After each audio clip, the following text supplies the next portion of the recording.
Hello everyone, my name is the Ultimate Spy, and welcome to another episode of Reviewed number 198. And today, I'm going to be reviewing Pacific Rim Uprising, the sequel to 2013's Pacific Rim.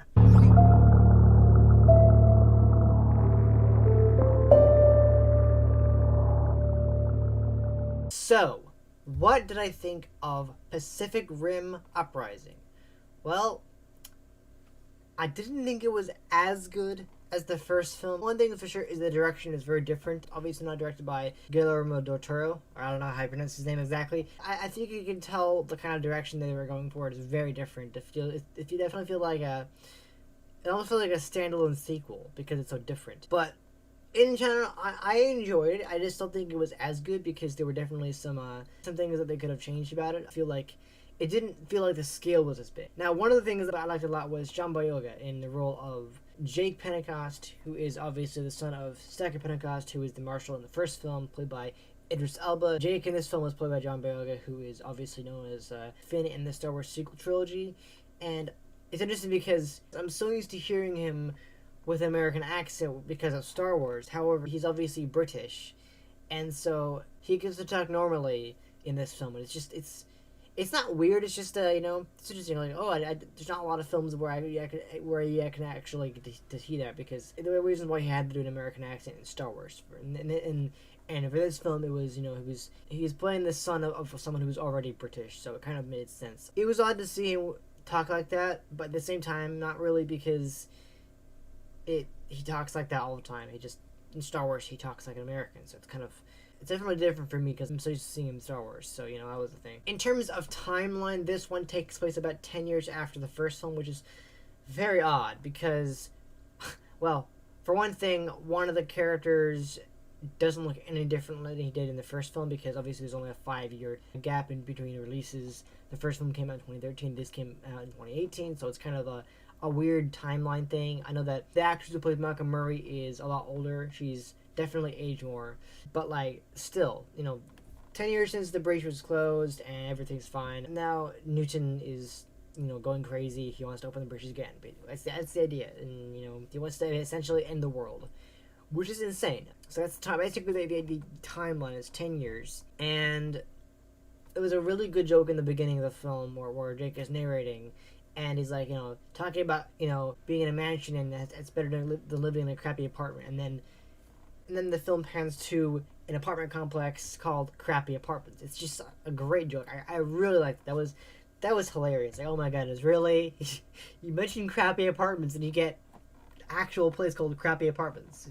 Not spelled the same way, but it's still very funny. So that was a nice joke. It was pretty good. And I love Scrappy. He was a very, very cute, much like the pilot that controls him. He was just a very cute Jaeger, probably the smallest Jaeger ever, small enough for one pilot, which is very cool. But in terms of it as a whole, it's a very creative way of making a Jaeger from basically scraps and stuff. Because Amara is the one who pilots him, and not only is she cute as well, I mean, the actress herself is very beautiful, but, in general, the fact that she's able to create him is incredible. That's very, very cool. I like that concept of making a Jaeger that's only built for one person because it's so small, so I like that a lot. That was very cool. I really like the Jaeger training simulation thing that they did. It only happened a couple of times, but even then it was still cool, showing them kind of evolve and, and train, and this has doing it basically simulation against, virtual kaiju, which is very cool, training, essentially. It's just a very cool concept. I liked it a lot. It was just ingenious, a very cool way of showing that the cadets are learning, they are training it, so I really liked it. It was very cool. Another thing that I liked about this film a lot, I don't remember her being in the first film, so I'm pretty sure she wasn't, but she is one of my favorite Chinese actresses. She is just, oh my god, she is so beautiful. Oh my god, it's the eyes, but yeah, she is just stunning. It's just, I don't know, the actress herself is not only talented, but also absolutely gorgeous, with the red lipstick that really pops, and just the kind of person she is. She's smart, beautiful. She can actually remotely pilot a Jaeger, in this case Scrapper, and she's just really, really good. I've only seen her in a few films. She's been in The Great Wall, along with Kong Skull Island. So, a couple of American films, but at the same time, whoa. Yeah, she is one of my favorite Chinese actresses. She's just awesome. I love her work so much, even though she's Chinese. But like, what's interesting is the fact that, unlike the actress who plays Mako Mori, who talks throughout the entire film in English, Zhang Tian's character, she talks pretty much 90% of the time in Chinese, and the other 10% is like some English, but for the most part, it's all Chinese, which is very interesting. But yeah, at the same time, yeah, she's one of my favorite parts of this film, along with that British doctor guy. He was great too, but really, oh my god, she is just, oh my god, I love her so much. She's just amazing. She's irresistible. Let me be honest here. You look at a picture, she's just, wow. She's just a sight for sore eyes.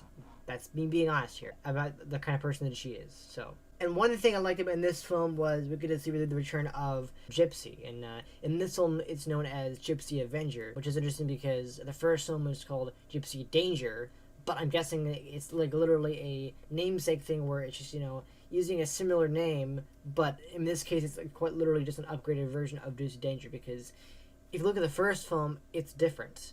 Like there are subtle differences. Basically, it's like a upgraded version with new tech. I think all the Jaegers have new tech because they've in the 10 years since the war ended, they've been discovering new tech that can let them create better Jaegers. They basically prepare themselves for whatever could happen. And so essentially, that's what Gypsy Avenger is. It's basically a slightly upgraded version of Gypsy Danger. Obviously voiced by the same voice actress, Ellen McLean, who I got to meet at PAX about a year ago. Even though it was one of the worst PAX I've been to, it was still pretty awesome. I got to meet her. She's actually on my wall. I think I posted it on Instagram, so if you want to see me with her, check my Instagram account. If I've not posted a picture of that, I probably should.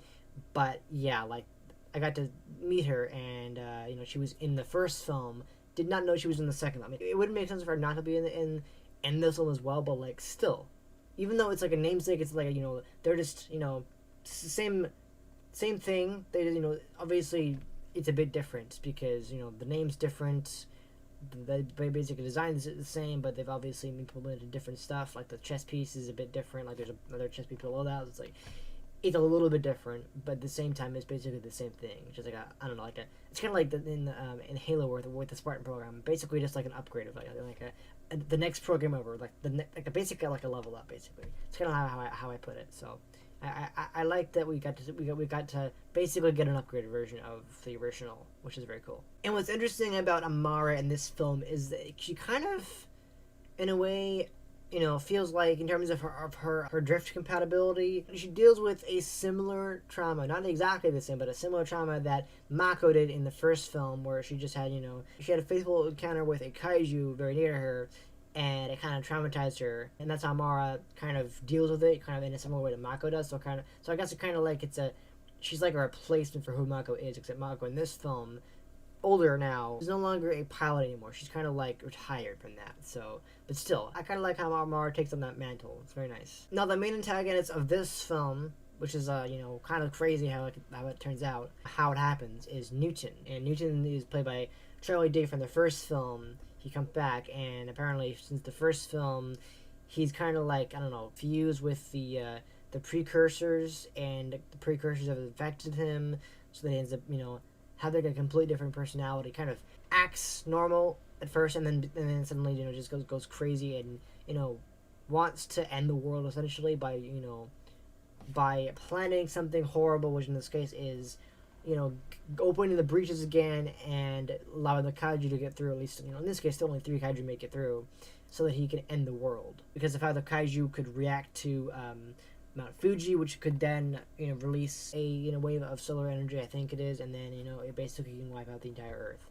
That's the whole idea. And Newton is a very different character than he was in the first film. Same actor, but he plays him very differently because he's been affected. So that's kind of like the plot of the film, is that he becomes the antagonist. He wants the kaiju to win. He's basically controlling the kaiju because, well, the precursors are controlling him. So it's kind of crazy. But yeah, he definitely was the main antagonist of this film. Unlike the first film, it was basically just the kaiju were the main antagonist. But this film, because the plot is a little more simple, the story is a lot different. So it's interesting how that works. And much like the story is different, I mean, it's very different. That's why it got criticized for its story. The plot was too short. This film, I feel like it wasn't as epic because of the director change. But like, what's interesting about this film compared to the first film is that this film not only does it feel like a team up film, like a giant Jaeger team up film, but we are introduced to a whole new set of characters that are all cadets in training to become pilots for this basically this team of Jaegers, this team of 4 Jaegers, including Gypsy, and essentially that's the idea. Like it's a team up film where it's like 4 Jaegers versus some kaiju. I don't feel like this film was as good as the first film. I'm not saying it was bad. I just like don't think it was as good, but just because it wasn't as big a scale for it.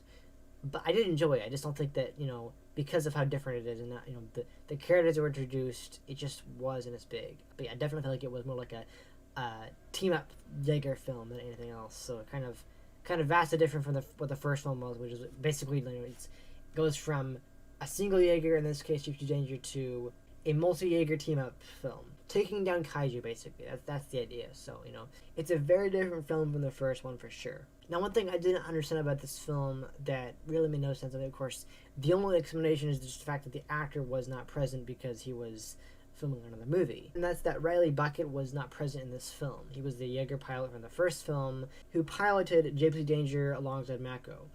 And obviously the actor himself couldn't be in the film because he was making another movie, but it's never explained what happened to him. He's mentioned in passing twice, and then that's it. We don't really know what's happened to him.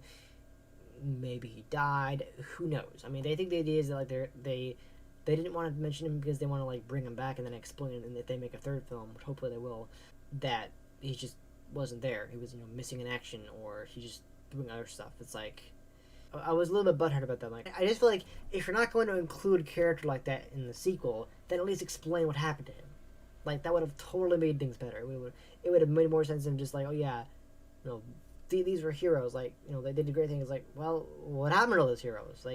What happened to Riley? As far as I know, the end of the first film, he survived the end of the first film, and that's it. He hugged Mako, and that was it. And we don't get anything more from that. That's it. That's literally all we see it, and it's we get a little passing mention. It's okay, I guess that means he's gone or whatever. We can't just automatically assume he's dead, but I didn't get that. I was okay, is he gone? Don't really get that, but yeah, that's just one thing I did not really understand. Not to mention also my favorite scene.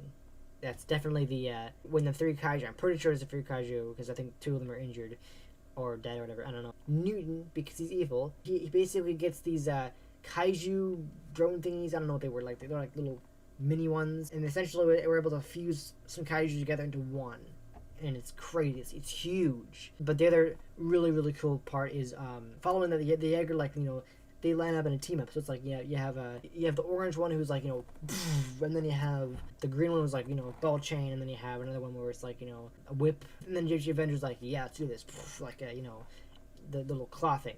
That was pretty cool actually. I like that. It's actually kind of cool because you look at the thing on YouTube called the Avengers thing goes with anything, and that's one of the scenes. It's perfect, and just I think this even the fact that the scope is different about this film was still a pretty cool shot. The first one was groundbreaking, and it really, I guess, defined the monster movie genre after Godzilla came out, and obviously Chlorophyll, but that's the reason why the first one was so good, because it was just so epic, and the director for that film really made it feel epic. But for this film, because it was a completely different director and a slightly different cast, although most of them came back, but it was a few newbies. It just didn't feel as epic, and I didn't feel like it was. I don't think I enjoyed it as much as the first one. The first one I really liked, but this film, I didn't hate it. I just didn't think it was as good. So that's pretty much all I can say about Pacific Rim Uprising. It was a well done film. I don't know, maybe having a better story. In this case, Newton goes crazy and he opens a bridge again after 10 years. After all the hard work they went to close it. It's okay, that's it. Yeah, people criticize the story a little bit. It wasn't the worst story. They could have probably come up with something better than that, but I hope that they make another one because there's definitely more story to tell, especially if they're planning a third one. Hopefully they're going to be doing that because it was a mild success. It was mixed reviews, but it still made its money back on the budget because it was still a pretty good film. But, hopefully we're going to get a third film because I want to answer for what happened to Riley, because seriously, what happened to him? And that's pretty much all I can say about Pacific Rim Uprising. I'm gonna give this movie a 7 out of 10. Just because it wasn't as good, That's my opinion, really. But still, I still had a good time with it, and it was still over enjoyable. The acting was really good, especially with John Boyega and the actor who played the British doctor guy. Really, really good acting, honestly. Obviously what I would expect, but hands on my favorite character is definitely the Jing Tang character. Oh my god, she is so beautiful.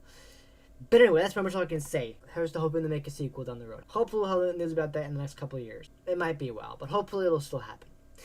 So anyway, thank you guys so much for watching this episode of Reviewed. I hope you enjoyed it. If you did, please hit that like button.